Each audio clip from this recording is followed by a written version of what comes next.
नमस्कार दोस्तों। आज हम डिस्कस करेंगे class 10th chapter 5 that is periodic classification of element. मेरा नाम है दीपक और मैं आप सभी के सामने यह चैप्टर डिस्कस करने जा रहा हूँ।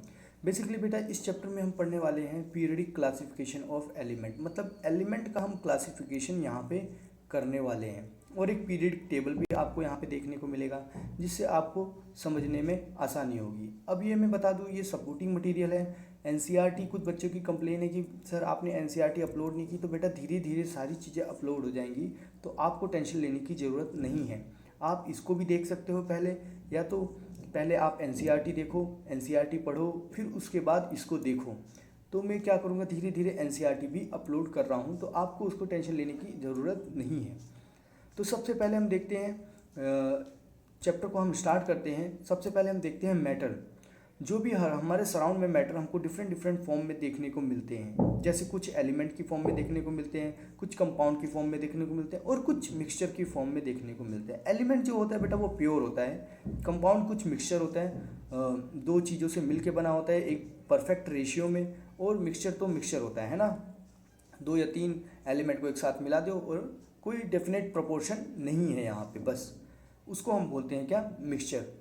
लेकिन element are the substance containing atoms. Element क्या होता है, एक एटम, एक सब्सटेंस है जिसमें सिंगल टाइप के एटम ही प्रेजेंट होते हैं। जैसे सोडियम के ही सारे एटम होंगे, मैग्नीशियम के ही सारे एटम होंगे, या फिर गोल्ड के होंगे, एल्युमिनियम, सिल्वर, जो भी है आपका, वो होते हैं एलिमेंट। एलिमेंट क्या होता है, प्योर होता है, आपको ये ध्यान में रखना है। अब हमारे पास टोटल कितने हैं, 18 एलिमेंट्स हैं, है ना, जिसको अभी तक हम जानते हैं, और सबकी डिफरेंट डिफरेंट प्रॉपर्टीज़ हैं। तो अब पहले हम क्या करते थे, जो 118 हैं सबको एक एक पढ़ने में बड़ा लंबा समय लग जाता था, तो इसको हमने क्या कर दिया, शॉर्ट में कन्वर्ट कर दिया, इनको अलग अलग ग्रुप में कन्वर्ट कर दिया है ना, इनको क्लासिफिकेशन कर दिया, छोटे छोटे ग्रुप में डाल दिया। तो ग्रुप में अब पहले हमें इतने सारे एलिमेंट पढ़ने पड़ते थे, अब हमें कुछ ग्रुप ही पढ़ने पड़ते हैं, छोटे छोटे ग्रुप ही पढ़ने पड़ते हैं। तो इसकी वजह से हमें क्लासिफिकेशन बहुत ज़्यादा इम्पोर्टेंट हो गई है। तो अब हम चैप्टर पे बढ़ते हैं। थोड़ा मैं इसको जूम कर देता हूँ, थोड़ा कुछ कंसेप्ट मैप है ये आप समझ लो, उसके बाद चैप्टर में हम क्या क्या डिस्कस करने वाले हैं ये आपको इजीली क्लियर हो जाएगा। अब needs of classification of element. अब क्लासिफिकेशन की ज़रूरत क्यों है, एलिमेंट के क्लासिफिकेशन की ज़रूरत क्यों है, तो सबसे पहले हम देखेंगे पहले पहले के साइंटिस्ट थे वो कैसे रिसर्च किया, फिर मेंडलीज आए उन्होंने कैसे रिसर्च किया, और फिर आज का हमारा जो मॉडर्न पीरियडिक टेबल है वो कैसे है, तो उसके बारे में हम जानेंगे। तो पीरियडिक क्लासिफिकेशन जो अर्लियर अटेम्प्ट्स हुए थे उनमें जो दो साइंटिस्टों के नाम आते हैं, जैसे डी डोबेरियन और फिर न्यूलैंड ऑक्टेव, इन दोनों के कॉन्सेप्ट के बारे में हम जानेंगे। फिर मेंडलीव्स ने क्या क्या बोला उसके बारे में भी जानेंगे हम, और फिर उसकी कैरेक्टरिस्टिक क्या थी, मेरिट्स डीमेरिट्स, ये सारी चीज़ें जानेंगे। और फिर मॉडर्न पीरियड टेबल के बारे में भी अच्छी तरीके से हम जानेंगे। मॉडर्न पीरियड टेबल में उसकी characteristic feature, period group, position of element, electronic configuration, valency और वैलेंस इलेक्ट्रॉन, ये सभी चीज़ें हम अच्छी तरीके से जानेंगे। अब trend in a periodic modern table, अब आजकल जो ट्रेंड चल रहा है उसके बारे में भी हम जानेंगे। एटॉमिक साइज क्या होता है, और फिर वैलेंसी क्या होती है, metallic and non metallic character क्या होता है, ये सारी चीज़ें हम अच्छी तरीके से जानेंगे पीरियडिक टेबल के थ्रू। तो अब हम आ जाते हैं, मैंने जैसे कि मैंने आपको बता दिया कि हमें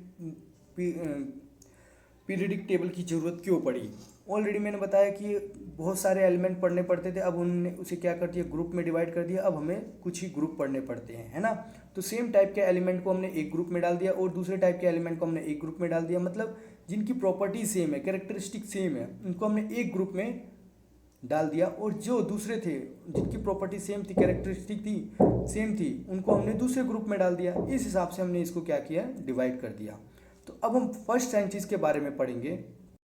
अब हम डिस्कस करेंगे डोवेर्नियर ट्रेड के बारे में। इसने एलिमेंट को क्या किया, एटॉमिक मास के इंक्रीजिंग ऑर्डर में अरेंज कर दिया, और इसने क्या किया, थ्री ग्रुप, एक तीन एलिमेंट लिए, उनको तीन तीन ग्रुप में एक साथ कर दिया on the basis of the उनकी केमिकल प्रॉपर्टी के बेसिस पे।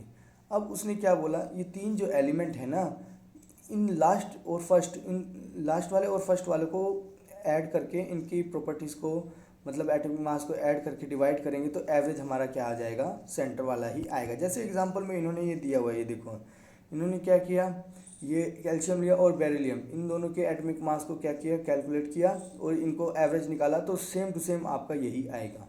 तो मतलब ये इन्होंने एक्सपेरिमेंट किया तो ऐसा बताया, लेकिन ये इसकी कुछ लिमिटेशन थी, ये थ्री ट्रेड ही ऐसे बना पाया, आगे नहीं बना पाया। तो इसके लिए ये इसका लॉ क्या हो गया, फ्लॉप हो गया। अब न्यूलैंड ऑफ ऑक्टेव में क्या आया, न्यूलैंड ऑक्टेव ने क्या किया, एलिमेंट को अरेंज किया in increasing atomic mass, atomic mass increasing में अरेंज किया। अब इसने देखा कि हर आठवां जो एलिमेंट है ना उसकी प्रॉपर्टी सेम हो जा रही है किससे, फर्स्ट वाले एलिमेंट से। तो उस हिसाब से इसने क्या कर दिया, इसको अरेंज कर दिया और इसका नाम दे दिया लॉ ऑफ ऑक्टेव। अब जैसे यहाँ पे दिया हुआ है इसने, ये इसने लॉ ऑक्टेव का है, दो 1 2 3 4 5 6 7 आठवां, ये देखो इन दोनों की प्रॉपर्टी सेम हो गई और फिर इन दोनों की प्रॉपर्टी सेम हो गई, लेकिन ये ज़्यादा लंबा चल नहीं पाया। तो इसके लिए क्या हो गया, ये किसके लिए सीमित था, सिर्फ और सिर्फ लाइटर एलिमेंट तक ही सीमित था। यहाँ पे देखो it is applicable up to calcium, calcium तक ही अब एप्लीकेबल था, उसके बाद तो ये एलिमेंट काम, ये लॉ आपका काम नहीं कर रहा था और इसके लिए ये लॉ भी क्या हो गया, फ्लॉप हो गया। तो फिर उसके बाद पीरियडिक डिस्कवर द एलिमेंट, जो नए नए आपके एलिमेंट डिस्कवर हो रहे थे ना वो इस लॉ में फिट भी नहीं हो रहे थे। तो ये सारी चीज़ें आपको देखने का। और अगर कोई एलिमेंट को फिट भी करना होता था ना तो वो क्या करता था, एलिमेंट वन स्लॉट में ही कभी कभी फिट होना पड़ जाता था और वो भी क्या होते थे, डिफरेंट प्रॉपर्टीज़ उनकी देखने को मिलती थी, मतलब कुछ बहुत सारी प्रॉब्लम्स आ रही थी, इसकी वजह से इसको क्या कर दिया, रिजेक्ट कर दिया। फिर उसके बाद आए मेंडलीव्स पीरियडिक टेबल। मेंडलीव्स के बारे में आपको थोड़ा जानना है। इन्होंने भी क्या किया, एलिमेंट जो थे ना उनको एटॉमिक मास के इंक्रीजिंग ऑर्डर में उसे अरेंज किया, लेकिन उसने क्या बनाया, एक रेगुलर इंटरवल, और उसने क्या किया, कुछ ग्रुप तैयार किए और पीरियड्स तैयार किए। तो जो मेंडलीव्स था ना उसने क्या किया, 6 पीरियड्स बनाए, उनकी केमिकल की प्रॉपर्टी के बेसिस पे उसने क्या किया, एलिमेंट को सेपरेट किया। फिर उसने क्या किया, 6 पीरियड बनाए और 8 ग्रुप बनाए। 6 पीरियड मतलब ऐसे हॉरिजॉन्टल लाइन को हम पीरियड बोलेंगे और 8 ये वर्टिकल लाइन को आप क्या बोलोगे, ग्रुप बोलोगे। तो इस हिसाब से उसने तैयार किया, जैसे ये उसने बनाया। ये मेंडलीव्स का पीरियडिक टेबल है। अब हम थोड़ा जानते हैं मॉडर्न पीरियडिक टेबल के बारे में। मॉडर्न पीरियडिक टेबल, तो atomic number of element is more fundamental property than its atomic mass. तो मॉडर्न पीरियडिक टेबल किस बेसिस पे बना बेटा, एटॉमिक नंबर के बेसिस पे। According to the modern periodic law the element are the periodic function of their atomic number, मतलब उन्होंने decide कर लिया कि हम कैसे अरेंज करेंगे एटॉमिक नंबर के हिसाब से। All anomalies of Mendeleev's classification disappear, अब जितनी भी मेहनत थी मेंडलीव्स की वो सारी क्या हो गई, डिसअपियर हो गई। तो इस हिसाब से ये नया मॉडर्न पीरियडिक टेबल आया। अब मेंडलीव्स के कुछ मेरिट्स और डिमेरिट्स भी हम जान लेते हैं, मतलब फ़ायदे और नुकसान भी जान लेते हैं। तो मेंडलीव्स ने हमेशा क्या किया, कुछ ग्रुप्स खाली छोड़े है ना, कुछ गैप्स खाली छोड़े ताकि जो अनडिस्कवर्ड एलिमेंट है ना उसको ला के वहाँ पे रखा जाए, जैसे गैलियम, स्कैंडियम और जर्मेनियम। और सेकेंडली उसने क्या किया, predict properties of element on the basis of their position in the periodic table. अब वो एलिमेंट की पोजीशन भी प्रिडिक्ट करके रखता था और वो सही भी हो जाती थी कभी, तो इसके लिए ये भी उसके फ़ायदे हो, मतलब प्रिडिक्ट अच्छा कर लेता था। और उसके बाद accumulate noble gases when they were discovered without disturbing the original arrangement, मतलब जब भी कोई नई नोबल गैस डिस्कवर होती थी तो उसके लिए गैप उसने परफेक्ट छोड़ा होता था और दूसरे एलिमेंट को हमें डिस्टर्ब नहीं करना पड़ता था, मतलब वापस से अरेंज नहीं करना पड़ता था। तो लिमिटेशन क्या थी इसकी, तो इसकी कोई आइसोटोप की पोजीशन एक्सप्लेन नहीं करी थी, कोई फिक्स पोजीशन हाइड्रोजन के लिए भी नहीं थी, wrong order of atomic mass आपको देखने को मिलेगा कुछ एलिमेंट्स में। तो यही सारी चीज़ें थी इसमें। अब हम कुछ anomalies of explanation of anomalies जान लेते हैं। तो explanation for the position of isotope, isotope मतलब क्या होता है, जिनके सेम एटॉमिक नंबर होते हैं। तो ये सारी चीज़ें चाहिए। कोबाल्ट एटॉमिक नंबर आना चाहिए, atomic number is cobalt with atomic number 27 came first, निकल केम आफ्टर। तो इसमें क्या हो रहा है, उल्टा हो रहा था है ना। तो पहले कोबाल्ट आना चाहिए और ये, लेकिन इसमें क्या हो गया, पहले ये आ गया फिर ये आ गया, तो इस हिसाब से प्रॉब्लम्स क्रिएट हो रही थी। Unlike atomic mass, atomic number is always whole number दो there is element between hydrogen and helium, there is no element. तो हाइड्रोजन और हीलियम के बीच में कोई एलिमेंट तो होगा ही नहीं, क्योंकि एटमिक जो नंबर जो होता है वो हमेशा क्या होता है, होल नंबर में ही देखा जाता है।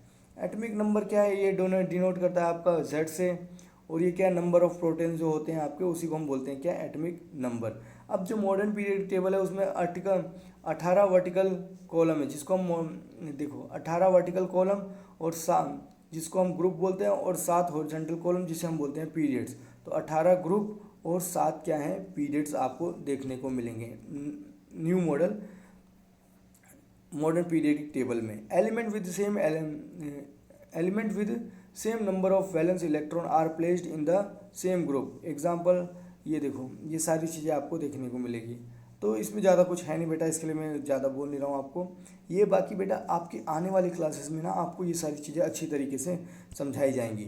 जैसे आप ये हायर क्लासेस की बातें हैं ना, जैसे 11th 12th, तो वहाँ पे आप अच्छी तरीके से इसको डिस्कशन करने वाले हो। आउटर मोस्ट और the valence shell in all 3 contains 1 electron. These element have been placed in the same group. तो number of shell increases as we go down. तो यहाँ पे क्या होता है, शेल जो होते हैं ना, शेल जहाँ पे क्या होता है, वैलेंस इलेक्ट्रॉन फील्ड होते हैं। तो वो शेल जो होते हैं, जैसे जैसे हम ग्रुप में डाउन जाएंगे, वैलेंस शेल आपके क्या हो जाएंगे, इंक्रीज होते चले जाएंगे। तो यहाँ पे ये दिया हुआ है, element with same number of occupied shell are placed in the same period. मतलब जिस same number of occupied shell होंगे जिनके पास, उनके पास भी क्या हो जाएंगे, सेम पीरियड में ही देखने को मिलेंगे। तो ये सारी चीज़ें हैं आपको। Each period mark new electronic shell getting filled. जो ईच पीरियड होंगे ना, उसमें एक नया इलेक्ट्रॉनिक शेल देखने को मिलेगा और वो फिल होता रहेगा। अब number of electron please in a particular period depend upon fact that the law of electron are filled in the various cell. Maximum number of electron that can be filled in the valence cell. अब देखो जो number of electron है वो कैसे fill किए जाते हैं, इनका फॉर्मूला है सिंपल 2n²। अब के शेल में जाओगे तो नंबर ऑफ इलेक्ट्रॉन आपको 1 मिलेंगे, तो आप 2n², n किसके ऊपर 1 रख दो, और ये फर्स्ट पीरियड में आप 2 एलिमेंट ही फिल कर सकते हो, सेकंड पीरियड में आप 8 एलिमेंट फिल कर सकते हो। तो इस हिसाब से आप क्या करोगे, ये फॉर्मूला यूज़ कर सकते हो। KLMN 4 होते हैं ना, तो चारों आप यूज़ कर सकते हैं यहाँ पे शेल। तो position of element in the periodic table tell us the chemical reactivity. अब जो पोजीशन होगा ना पीरियडिक टेबल में एलिमेंट की, वो हमें बताएगी उसकी केमिकल रिएक्टिविटी। बस ये आपको इम्पोर्टेंट हो गया। अब valence electron determine the kind of number of bond form by the element. अब वैलेंस इलेक्ट्रॉन हमें बताता है उसमें कितने नंबर ऑफ बॉन्ड फॉर्म करेगा एलिमेंट, वो आपको ध्यान में रखना है। Trends in the modern periodic table, तो ये है आपको ध्यान में रखना है। Simple valency is equal to the number of electron gain और लॉस। वैलेंसी क्या होता है, नंबर ऑफ इलेक्ट्रॉन आपने गेन किया, लॉस किया या शेयर किया, तो वही पूरे टेबल में जो बताती है वही आपकी होती है क्या, वैलेंसीज।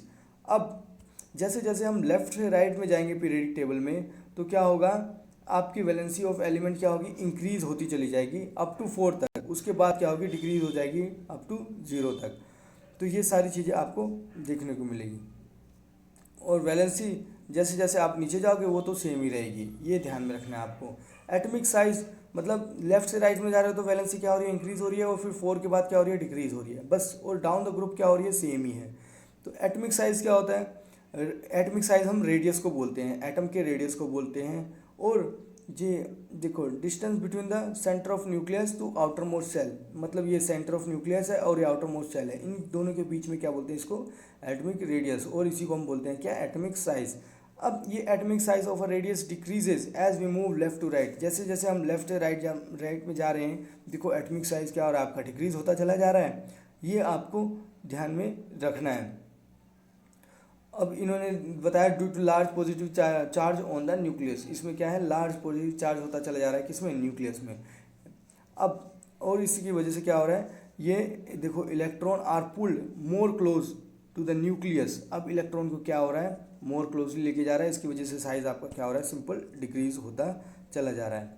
अब atomic size increases as we move down the group. Atomic size क्या हो रहा है, इंक्रीज हो रहा है जैसे जैसे हम क्या कर रहे हैं, ग्रुप में डाउन जाते जा रहे हैं। Because a new shell are being added and this increase the distance between the nucleus outer most electron. अब जैसे जैसे देखो एटॉमिक साइज इंक्रीज हो रहा है जैसे जैसे हम डाउन द ग्रुप जा रहे हैं। ये देखो यहाँ पे आपको दिखाया हुआ है, एटॉमिक साइज इंक्रीज होता चला जा रहा है ना, जैसे जैसे हम डाउन जा रहे हैं। वहाँ पे हमने देखा था लेफ्ट टू राइट। अब कुछ metallic character and non metallic character हम समझने की कोशिश करते हैं। तो ये है देखो मेटेलिक कैरेक्टर। तो मेटल हमेशा क्या करते हैं, इलेक्ट्रॉन को लूज करते हैं, ये आपको ध्यान में रखना। Metal occupy left hand side, left hand जो पीरियडिक टेबल होता है ना हमारा, वहाँ पे लेफ्ट हैंड साइड में आपको मेटल देखने को मिलेंगे। On moving left to right in a periodic metal character of element decreases. मतलब लेफ्ट टू राइट हम जाएंगे तो मेटल कैरेक्टरिस्टिक क्या होगी हमारी, डिक्रीज होती जाएगी। Because the effective nuclear charge increases, क्योंकि वहाँ पे क्या होता है, न्यूक्लियर चार्ज क्या हो रहा है, इंक्रीज हो रहा है, जैसे कि मैंने ऑलरेडी ऊपर डिस्कस कर दिया है। It means tendency to lose electron decreases, मतलब इलेक्ट्रॉन लूज करने की टेंडेंसी क्या होगी, डिक्रीज होती चली जाएगी इन मेटेलिक कैरेक्टर में। बस आपको सिंपल चीज़ें बेटा ध्यान में रखनी है, 3-4 चीज़ें आपको अच्छी तरीके से ध्यान में रखनी है। अब हम नॉन मेटेलिक कैरेक्टर के बारे में जान लेते हैं। देखो ये क्या होते हैं, इलेक्ट्रोनेगेटिव होते हैं। तो ये बॉन्ड शेयर करते हैं, है ना, बॉन्ड गेन करते हैं। Non metallic occupy the right hand, ये राइट हैंड साइड में आपके पीरियडिक टेबल के राइट हैंड साइड में देखने को मिलते हैं। मेटेलिक आपको लेफ्ट हैंड साइड में देखने को मिलते हैं, है ना। ये सारी चीज़ें आपको देखने को मिलेगी। Non metallic character increase across a period due to the increase in effective nuclear charge, that means tendency to gain electron। मतलब इस यहाँ पे क्या हो जाता है, इलेक्ट्रॉन गेन करने की टेंडेंसी इसमें क्या हो जाती है, बढ़ जाती है नॉन मेटेलिक कैरेक्टर में। तो ये सारी चीज़ें हैं बेटा, और इसमें ज़्यादा कुछ है नहीं। अब ये एक बॉक्स है, बहुत ही सिंपल तरीके से एक्सप्लेन किया हुआ है, तो आप इसको पढ़ लो, ज़्यादा कुछ है नहीं। अगर आपको फिर भी कोई डाउट होता है तो प्लीज़ कमेंट सेक्शन में आपको कमेंट कर देना। लेकिन मैं आपको इसमें कुछ इंपॉर्टेंट क्वेश्चन बता दूं। जैसे आपको ये पता होना चाहिए एटॉमिक साइज़ कब इंक्रीज़ हो रहा है, एटॉमिक साइज़ कब डिक्रीज़ हो रहा है ना, गेन लूज ऑफ गेन और इलेक्ट्रॉन शेयर, और मेंडलीव्स का तो खास करके लिमिटेशन, डीमेरिट्स, ये आप पढ़ लेना बेटा। यही 100% आता है पेपर में, और कुछ आता भी नहीं है। मेंडलीव्स के बारे में अच्छी तरीके से पढ़ लो, और मॉडर्न पीरियडिक टेबल के बारे में अच्छी तरीके से पढ़ लो। तो आज के लिए इतना ही है बेटा। अगर फिर भी आपको अगर लगता है कोई डाउट है, प्लीज़ कमेंट सेक्शन में कमेंट करके मेरे से पूछ सकते हो। और प्लीज़ इस चैनल को शेयर कीजिए, सब्सक्राइब कीजिए और लाइक कीजिए। Thank you very much.